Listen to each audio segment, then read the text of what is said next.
Excellent. So what was the design brief for the Escala concept, and how does it represent Cadillac's mission moving forward with daring designs? Okay. So with any great concept, you do start with a really strong brief. And the idea that we had was one of simplicity, in that it was about design a car that you would love yourself to drive. We added a little complexity to it by saying it should also be a car that you could be chauffeur driven in. So for the designers, it was intriguing. You know, I want a car that I can drive, but that I can also be driven in. And that's really what led to the car. So we wanted to have really two different personalities to the vehicle. So sitting in the rear should obviously be a really relaxing experience, but sitting in the front should be an engaging driving experience.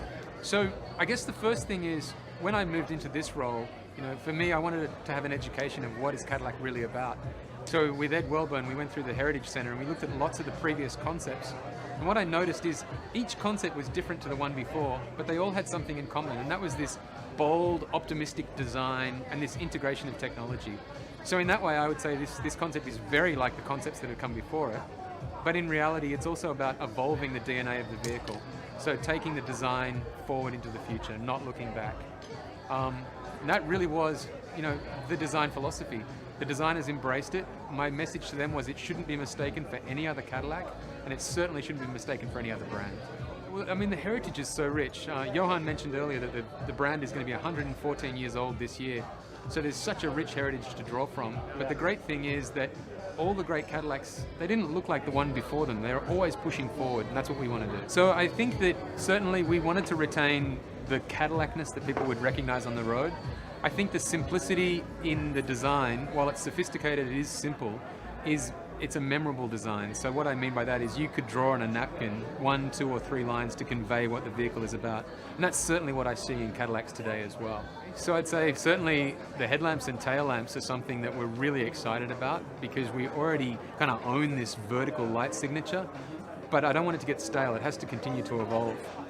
So I'd say the sinister front end of the Escala is something that you'll see, or certainly it will influence future products going forward. And the rear end as well. It's not just a simple vertical lamp anymore. There's a whole lot of detail to it. And again, I want to make sure that that influences future products.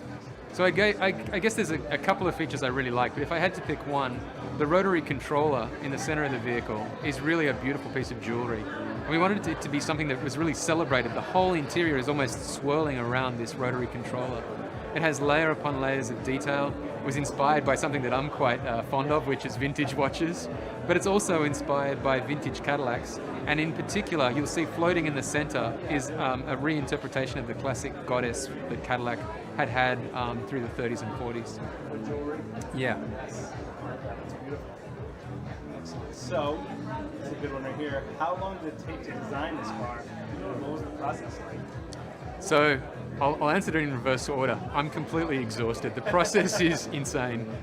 What I mean by that is we typically talk about what we want to do well in advance, but it takes a little over a year from kind of the first sketch until we have a show car built. The design process is really exciting because it's very creative. I try really hard to make sure that the designers feel like they have the freedom to really propose whatever they want to do, and we spend a lot of time talking about brand positioning, about the persona of the brand and the flavor of the design we're trying to achieve. But it really is building the car that is the most exciting and the most stressful, because I could use an analogy that if you're redecorating your home, as you start to put elements together, you start to change things and tweak things. And usually we're on a pretty tight timeline. So the guys who are building the car are usually pretty accommodating, but they also have to build a fantastically tailored and beautifully executed vehicle. So there's always that tension, but it's such a great process. I just love it, absolutely love it. It's very intriguing. It's so beautiful. It's a fairly complex paint. It's hard to describe, but it's about 9 different layers. The last layer is a fairly inky tinted black layer to really give it a lot of drop off. But it was, again, we had talked about the inspiration of the goddess. So the name of the paint is Gaia, inspired by that goddess. But it certainly is a color that has warmth to it, but we didn't want it to be any particular color. It was more about the mood. Yeah. Sophistication. It's beautiful. I love it. Yeah, in the flesh, it's a pretty amazing It's amazing, color. yeah. Every time I've seen it, it's been a little bit different, and it's able to pull the lines out, which can be subtle, and it's well, and that was really important when we chose the color, because we don't want this to look like an origami car. You know, we have a few simple lines, but we want everybody to understand the sophistication in the surfacing. When you see this tomorrow in the sunlight, it'll be completely different. excellent. I'm sure everyone can't wait to see it in the sunlight because it has a lot of amazing details. Yeah. So Andrew, thank you very much. We Hey, appreciate no problem. your time. It was a pleasure. And thanks for designing such a beautiful car. Thank you. All right.